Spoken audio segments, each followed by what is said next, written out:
Hello guys, जय Hind to you all. मेरा नाम है Vikram and I welcome you to I exam भी यूट्यूब चैनल।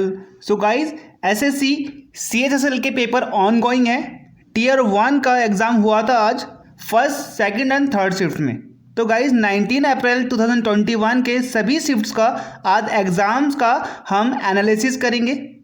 तो गाइस एग्ज़ाम एनालिसिस ये कहता है कि जो आज का जीआई का पेपर आया था वो इजी टू मॉडरेट था, यानी कि जो आपका रीजनिंग था वो आपके इजी टू मॉडरेट थे, हार्ड क्वेश्चन नहीं थे। अगर आपने 20 से लेकर 21 क्वेश्चन किए हैं that will be the good attempt.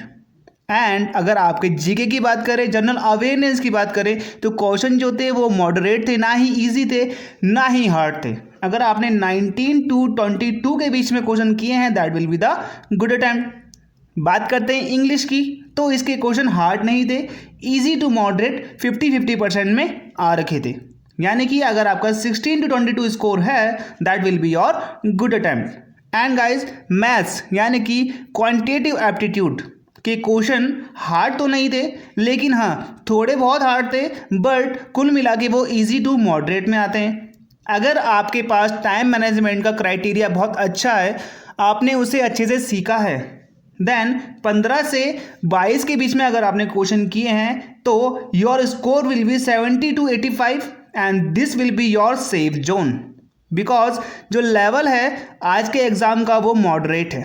Overall जो आपका लेवल आता है दैट विल बी मॉडरेट।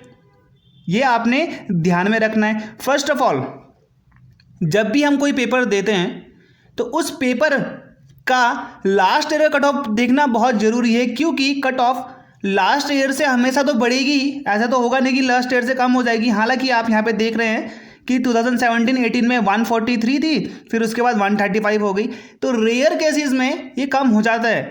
लेकिन हमारी कोशिश ये रहेगी कि हम ज़्यादा से ज़्यादा ये कोशिश करें कि लास्ट ईयर की जो मेरिट थी इससे 10 नंबर ज़्यादा लाने की सोचें, तभी हम लोग सेफ जोन में आ पाएंगे। तब लास्ट मेरिट में क्या होता है कि लास्ट मेरिट में ये नहीं होता कि लास्ट मेरिट में मेरिट कितनी गई, लास्ट मेरिट में दोबारा से एक मेरिट बनेगी, और दोबारा से जब मेरिट बनेगी तो आप मान लीजिए अगर प्री में पास भी हुए हैं, लेकिन अगर आप मींस में फेल हो जाते हैं तो क्या फ़ायदा ऐसी लड़ाई का जो आपने जीतते जीतते भी हार ली। तो पहले ही आपने प्री में क्या करना है कि उस चीज़ को देखते हुए चलना है, लास्ट ईयर की कट ऑफ्स को देखना है। जैसे कि मैं यहाँ पे आपको डिस्क्राइब करा रहा हूँ, ठीक है। यूआर का तो 160 मान लीजिए 2019-20, क्योंकि इसके जो पूरा प्रोसेस है 1-1.5 साल लग जाता है, इसलिए 2019-2020 लिखा हुआ है। 2018-19 की देख लीजिए आप, 135 मान लीजिए, उसके बाद 143 जा रखी है, 127 जा रखी है, 119 जा रखी है। एंड गाइज अगर आप SC, ST और OBC इनमें से किसी भी कैटेगरी में आते हो तो आप इसका स्क्रीनशॉट मार सकते हो। मैं यहाँ पे इसे क्लियर कर देता हूँ ताकि आप अच्छे से इसे देख पाएँ, ठीक है गाइज। एंड गाइज सबसे इंपॉर्टेंट खबर, अगर आप तैयारी कर रहे हैं SSC CHSL की 2022 के लिए, 2021 के लिए, तो आप हमारे ऑनलाइन कोर्स से ज़रूर जुड़ें। इसमें आपको वीडियो लेसन्स मिलेंगे, स्टडी नोट्स हमारे द्वारा फ्री में आपको प्रोवाइड कराए जाएंगे, प्रैक्टिस क्वेश्चन आपसे डेली के डेली हमारे द्वारा आपसे लिए जाएंगे, फुल लेंथ के मॉक टेस्ट होंगे जिसमें SSC द्वारा प्रमाणित किए गए सारे का सारा सिलेबस होगा, उन्हीं के द्वारा जो पैटर्न में एग्जाम लिया था सेम उसी के हिसाब से आपका मॉक टेस्ट होगा, और साथ ही साथ मेरे द्वारा आपकी लाइव क्लासेस ली जाएंगी जिसमें आपके लाइव कमेंट का आंसर किया जाएगा। और अगर आपका कोई चैप्टर या सेक्शन अगर आपको लगता है कि वो कमज़ोर है तो आप उसकी तैयारी अलग से वहाँ पे कर सकते हैं। तो जल्दी एनरोल कराएं, दिए हुए नंबर पे कॉल करें, और साथ ही साथ वेबसाइट पे भी विजिट कर सकते हैं अधिक जानकारी के लिए। तो गाइज आज के पेपर के लिए हम जीए का सबसे इम्पोर्टेंट जो हमारा क्राइटेरिया है, क्योंकि आपको पता है पेपर देने से पहले इंसान क्या सोचता है कि मैं सबसे इजी क्वेश्चन पहले कर लूँ, यानी कि वो जाएगा सबसे पहले किस में, जीए में, उसके बाद जाएगा वो इंग्लिश में, उसके बाद जाएगा वो रीजनिंग में, एंड में जाएगा वो किस पे, मैथ्स में। क्योंकि मैथ्स क्या होता है, टाइम कंज्यूमिंग होता है, इतना टाइम होता ही नहीं कि आप पूरे के पूरे सॉल्व कर पाओ। हाँ, अगर आपका टाइम मैनेजमेंट बहुत अच्छा है, अगर मान लीजिए आपकी जो आपने प्रैक्टिस की है वो बहुत ज़्यादा मेहनत से की है, बहुत अच्छा आपका टाइम मैनेजमेंट है, तब जाकर आप 80 टू 90% जो पेपर है उसे सॉल्व कर सकते हो। तो जनरल अवेयरनेस के 3-4 पार्ट होते हैं। पहली बात तो पॉलिटी, हिस्ट्री, ज्योग्राफी और इकॉनमी। ठीक है, तो आजकल एसएससी ने इनके क्वेश्चंस क्या कर दिए, प्रिसाइज कर दिए, कम कर दिए। ठीक है, अब उतने नहीं आते, जैसे कि मान लीजिए 5 क्वेश्चन हिस्ट्री के, 5 क्वेश्चन पॉलिटी के, 5 क्वेश्चन ज्योग्राफी के, 5 इकोनॉमी के और 5 स्टैटिक के। आजकल ऐसा नहीं होता, आजकल इन सबको 2-2 3-3 नंबर दे दिए हैं। साथ ही साथ आपसे करंट अफेयर, पीसीबी यानी कि फिजिक्स, केमिस्ट्री, बायोलॉजी, मिसलेनियस में आपके अवार्ड्स हो जाएंगे, प्लेसेस हो जाएंगे, जो क्या थी, न्यूज़ में थी रिसेंटली। आर्ट एंड कल्चर आपसे पूछ लेंगे भाई कि ये डांस कहाँ पे पूजा जाता है, ये मंदिर कहाँ पर है, ये कल्चर कहाँ का है। साथ ही साथ स्पोर्ट्स में मान लीजिए किसी को गोल्ड मेडल मिला है, कोई अवार्ड मिला है, तो वो आपसे पूछ लेंगे। तो पॉलिटी के 2 से 3 क्वेश्चन आपको सारे शिफ्ट में देखने को मिल जाएंगे। हिस्ट्री का भी वही हिसाब है। ज्योग्राफी से 2, 1 और 1 मिल जाएगा आपको क्वेश्चन आपके किस में, तीनों के तीनों शिफ्ट में। इकोनॉमी से ज़्यादातर एक ही क्वेश्चन आता है एसएससी में, 1 या 2 क्वेश्चन आपको देखने को मिल सकता है।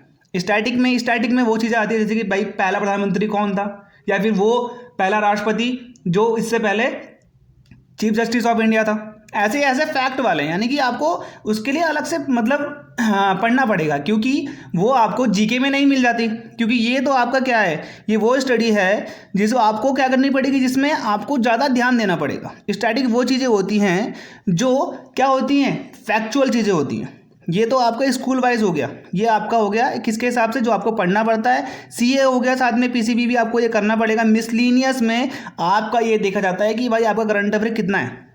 ठीक है, स्टैटिक जीके में 3-4 क्वेश्चन आपको देखने को मिल जाएंगे। करंट अफेयर से 3 से 4 क्वेश्चन आपको हर शिफ्ट में देखने को मिल सकते हैं। फिजिक्स, केमिस्ट्री, बायोलॉजी, अगर हम इसे कंबाइंड रूप में बोलूँ तो साइंस से 2 से 3 क्वेश्चन आपको हर पेपर में, हर शिफ्ट में देखने को मिल जाएंगे। साथ ही साथ कोई अवार्ड है, कोई प्लेस अगर अभी न्यूज़ में थी तो हम उसे मिसलिनियस में लेते हैं, 3 से 4 क्वेश्चन आपको पक्का वो मिल जाएंगे। आर्ट एंड कल्चर का 1 क्वेश्चन आपको हर पेपर में मिलता है एसएससी के। साथ ही साथ स्पोर्ट्स का कोई भी अगर मान लीजिए कुछ भी मिला है, कोई नज़दीकी में इनको कोई क्या मिला है, अवार्ड मिला है, कोई मेडल मिला है, तो वो पक्का इनसे पूछा जाता है। जीएस के कुछ क्वेश्चन देख लेते हैं गाइस, आगे जाकर जो आपके पेपर होंगे उसमें भी ये काम आएगा। इनके आंसर बता देता हूँ मैं, क्योंकि एसएससी रिपीट बहुत करता है अपने क्वेश्चंस को। तो कोल्हापुर सिटी जो है महाराष्ट्र में, आपको पता है, तो किस नदी के किनारे है ये, तो ये है पंचगंगा नदी के किनारे। ये आपको पता होना चाहिए, पंचगंगा नदी। करेंसी ऑफ म्यांमार, म्यांमार की करेंसी क्या है गाइस, ये है कयात। ठीक है, क्या है, बर्मीज कयात। और इसकी कैपिटल क्या है, इसकी कैपिटल है नेपिदे। ठीक है, which of the following king used pillar inscription, यानी कि स्तंभ लेखन कौन करता था, स्तंभ लेखन, पिलर इंस्क्रिप्शन बोलते हैं, स्टोन इंस्क्रिप्शन बोलते हैं। तो ये कौन करता था, अशोक करता था। ये आपको पता होना चाहिए गाइस। सुप्रीम कोर्ट कब इस्टेब्लिश हुआ था, हालांकि मैं आपको बता देता हूँ, इसकी स्थापना 28 जनवरी 1950 भी आता है, 26 जनवरी 1950 भी आता है। इन दोनों में आपके जो ऑप्शन थे वहाँ पे आपने उसको टिक लगाना है। 26 जनवरी 1950 है तो लगाना है, 28 जनवरी 1950 है तो भी लगाना है। हालांकि सुप्रीम कोर्ट की स्थापना 1937 में हो चुकी थी, किस नाम से, एज अ फेडरल कोर्ट के रूप में इसकी स्थापना हो चुकी थी। और जैसे ही भारत आज़ाद हुआ उसके बाद इसकी स्थापना किस रूप में की गई, 26 जनवरी 1950 या फिर 28 जनवरी 1950 को किस रूप में की गई, सुप्रीम कोर्ट ऑफ इंडिया के रूप में। साथ ही साथ हर घर जल योजना कब स्टार्ट हुई थी, तो ये 2019 में स्टार्ट हुई थी। ये आपको पता होना चाहिए क्योंकि ये करंट का था उस टाइम का।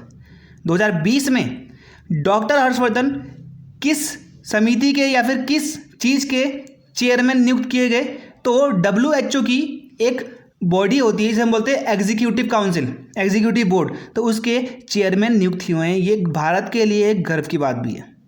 फुल फॉर्म ऑफ ASCII, ये इससे पहले भी एसएससी ने पूछा हुआ है।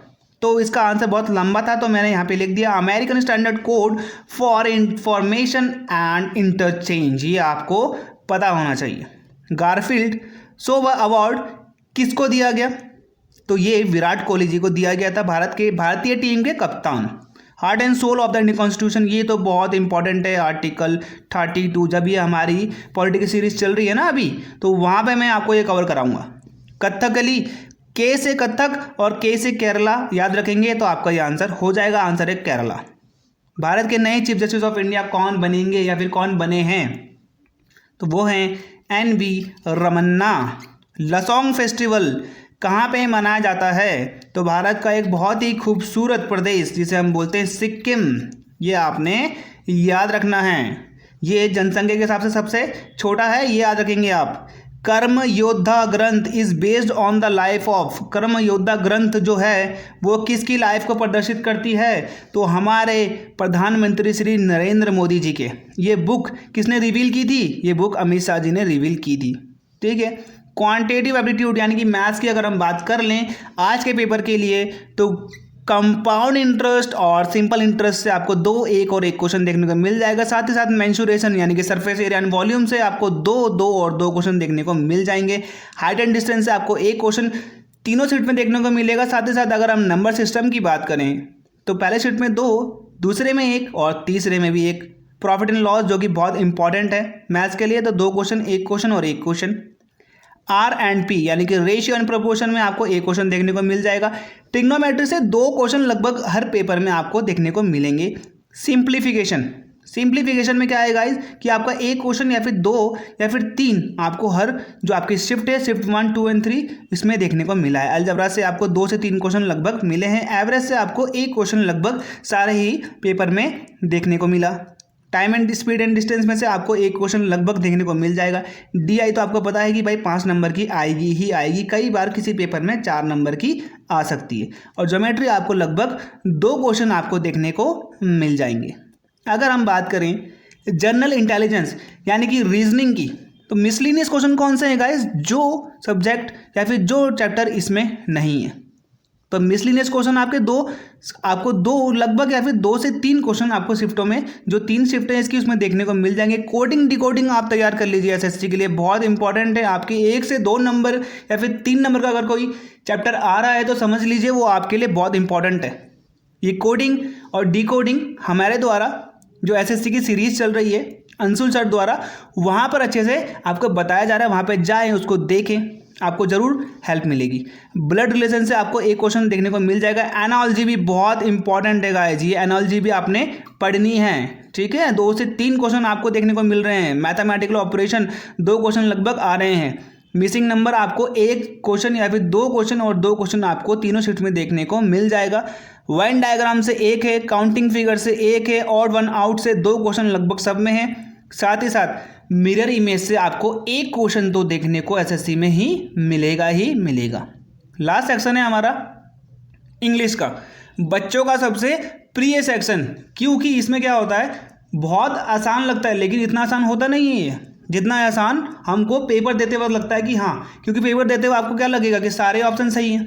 तो हमारे द्वारा इंग्लिश की भी प्लेलिस्ट में आप जाके देखिए, इंग्लिश की क्लासेस भी चल रही हैं, वहाँ पे अगर आप जाके समझेंगे तो आपको ज़्यादा फ़ायदा मिलेगा, क्योंकि इंग्लिश में कई ऐसी चीज़ें होती हैं जिसको हम समझ नहीं पाते हैं। ठीक है गाइस, तो बात कर लेते हैं इंग्लिश सेक्शन की, जिसमें ईडीएम एंड फ्रेजेस से 2 क्वेश्चन और 1 क्वेश्चन और 2 क्वेश्चन देखने को मिला। सिनोनिम 2 और 1, सेंटेंस इंप्रूवमेंट से 2, 3 और 2 देखने को मिले हैं। साथ ही साथ एंटोनिम ये 2, 1 और 1 क्वेश्चन देखने को मिला है। डायरेक्ट इनडायरेक्ट स्पीच 1 क्वेश्चन पक्का आता है। फिंगर ब्लैंक से 3 क्वेश्चन आपको लगभग देखने को मिले हैं। एरर डिटेक्शन आपके 3 क्वेश्चन लगभग हर सेट में आए हैं। एक्टिव पैसिव में आपको 2 क्वेश्चन मिले हैं देखने को। वन वर्ड तो आपका 1 से 2 क्वेश्चन लगभग आपको सब में मिल जाएगा। क्लोज टेस्ट या फिर पैसेज में आपको 5 क्वेश्चन तो मिनिमम मिल ही जाएगा। कभी ऐसा होगा कि 4 क्वेश्चन उसमें आ सकते हैं। साथ ही साथ मिसलिनियस क्वेश्चन मैंने आपको बताया था कि जो इसमें नहीं होगा वो आपको मिसलिनियस में मिलेगा, यानी कि ऐसे क्वेश्चंस जिनका किसी चैप्टर से रिलेशन नहीं होता है। ठीक है गाइस, जिनका किसी चैप्टर से रिलेशन नहीं होता है। इंग्लिश के 2 क्वेश्चन मैं बताता हूँ आपको। ईडीएम का बताता हूँ। पहली बात तो ये देख लीजिए, ईडीएम का है टू पुल समवन्स लेग। ठीक है, टू इम्प्रेस बोल सकते हैं किसी की आप क्या कर रहे हैं, बेइज्जती कर रहे हैं। ठीक है, या फिर आप किसी को उसकी ये है ना टू पुल समवन्स लेग, किसी की टांग खींचना हम बोलते हैं हिंदी में, तो वही है ये। टांग खींचने का मतलब क्या, उसको चिढ़ा रहे हो, यानी कि उसको कभी नीचा भी दिखा रहे हो, तो ये इसका क्या है अर्थ है। हालांकि मुझे पता है ये बहुत सिंपल है, आपको पता चल गया होगा उस टाइम भी। एंटनी में देख लेते हैं रिजाइन, आपको इसका क्या बताना है, उल्टा बताना है। रिजाइन का क्या है, करंट का क्या है, ब्रेस का क्या है। ठीक है, रिजाइन का होगा गाइस ज्वाइन, रिजाइन होता है हटना, ज्वाइन का हो गया आपका जुड़ना। करंट का हो गया अभी, और इसका मतलब क्या होता है, पास्ट। इसका उल्टा क्या होगा, पास्ट, ये आपने याद रखना है। ब्रेस, इसका जवाब आपने मुझे कमेंट सेक्शन में देना है। मैं आपको एक इसका हल्का सा हिंट दे देता हूँ। इसका ये मतलब होता है कि कुछ याद आना। ठीक है, तो देखता हूँ मैं कि कितने बच्चे ये वीडियो देखते हैं, कितने बच्चे इसको अच्छे से अपनी लाइफ में अप्लाई करते हैं। तो आप मुझे इसका आंसर कहाँ पे देंगे? कमेंट बॉक्स में देंगे। ठीक है, तो गाइज अगर आप तैयारी कर रहे हैं गवर्नमेंट एग्जाम्स की तो प्लीज़ सब्सक्राइब करें हमारे चैनल को, साथ ही साथ बेल आइकन जरूर दबाएं, क्योंकि हम यहाँ पर आपकी जो प्रिपरेशन है उसको ईजी करने के लिए बैठे हुए हैं। ठीक है गाइज, तो मिलते हैं हमारे नेक्स्ट वीडियो में। तब तक के लिए good bye. This is Vikram Singh signing of.